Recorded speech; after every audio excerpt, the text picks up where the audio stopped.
Buenos días, mi nombre es Alejandra, licenciada en Literatura y Lengua Castellana, y él es mi compañero Edward, licenciado en Ciencias Sociales. Los dos somos estudiantes de la maestría en Pedagogías Críticas e Intervención Socioeducativa de la Universidad Santo Tomás, Colombia.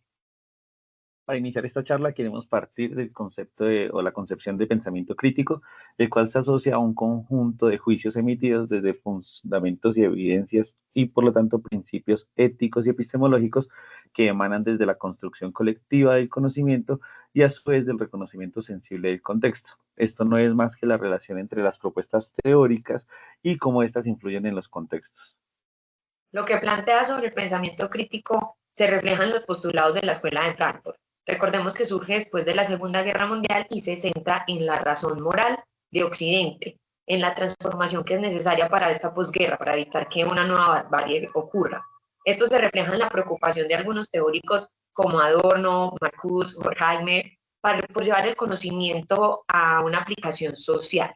Todos confluyen en la construcción de una teoría crítica que les posibilita un estudio de la crisis sociocultural del mundo contemporáneo. Estos pensamientos también se reflejan en el pensamiento de la filósofa e historiadora Hannah Arendt, ¿cierto, Eduardo?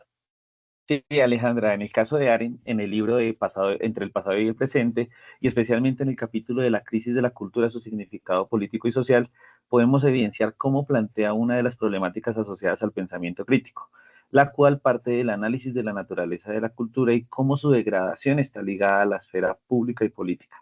Arendt a esto argumenta que la cultura es un pilar fundamental en la construcción de un espacio político fortalecido y que su crisis se da cuando la sociedad de masas está estrechamente ligada a imperativos económicos que transforman los objetos culturales en bienes de consumo.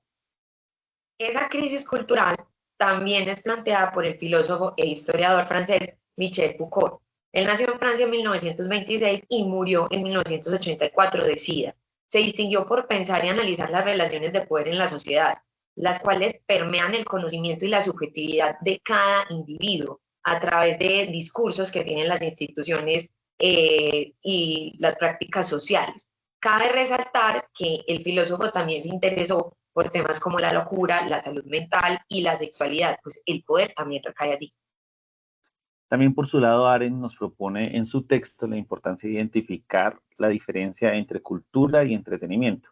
El segundo concepto está relacionado con una sociedad de masas y en consecuencia a la deshumanización, dado que los objetos culturales son valorados desde el entretenimiento y se les asigna un precio desde el mercado. Esto, por tanto, nos invita a analizar dos aspectos fundamentales en lo que plantea Arendt, y es el primero bajo el concepto de filisteo y el segundo bajo una concepción que nosotros podemos llamar profética de Arendt. Eso está muy relacionado con el pensamiento de Foucault sobre el poder social, el cual se compone de pequeñas tramas, pequeñas tensiones de poder que no necesariamente hacen parte del poder del gobierno. Se refiere a la iglesia, al status quo, a donde se centra el entretenimiento y el mercado. Todas ellas se apoyan y vigilan el comportamiento y el pensamiento como con una mirada punitiva. Son cadenas de poder. En este punto quisiéramos hacer un contraste entre las problemáticas o entre dos problemáticas concretas que se pueden asociar a estas teorías. Primero tiene que ver con los filisteos y los influencers, dado que estos creadores de contenido presentan su cotidianidad, como sus viajes y acciones, entre otras, con el fin de construir una marca personal. En ese sentido queremos hablar como pues prácticamente un estilo de vida, y esto se puede plantear en la cultura del hashtag, lo que otorga un capital social. Arendt a esto señala que es la instrumentalización de un estatus. Otro ejemplo de esto es desde la profecía de Arendt, donde plantea el deseo de devorar la cultura desde el entretenimiento, lo cual es aplicable a los algoritmos en las redes sociales, puesto que estas optimizan los algoritmos para maximizar su consumo inmediato, y esto no es otra cosa que las vistas y los me gustas. Nuestra autora a este punto señala que esto sacrifica la profundidad, la permanencia y la capacidad de generar un mundo común. Esto me lleva a pensar en el texto Arquitectura, Saber y Poder de Foucault, que habla sobre los estudios que habían desarrollado el desarrollo arquitectónico y físico para el poder y el conocimiento. No obstante, la antigua Grecia y Roma se enfocaron en ello, en la arquitectura. En estos momentos, nuestra arquitectura es tecnológica y está en espiral, tal como lo planteó el autor en su momento. el espiral de la racionalidad que nos tiene girando como sociedad. Los números que han construido edificios en estos momentos construyen las interfaces y los algoritmos en los cuales se mueve el Internet. Se están cimentando en ellos las estructuras de poder que tienen el eje de la sociedad del siglo XXI. Estos dos autores no saben en qué nos hemos convertido, pero sí lo previeron.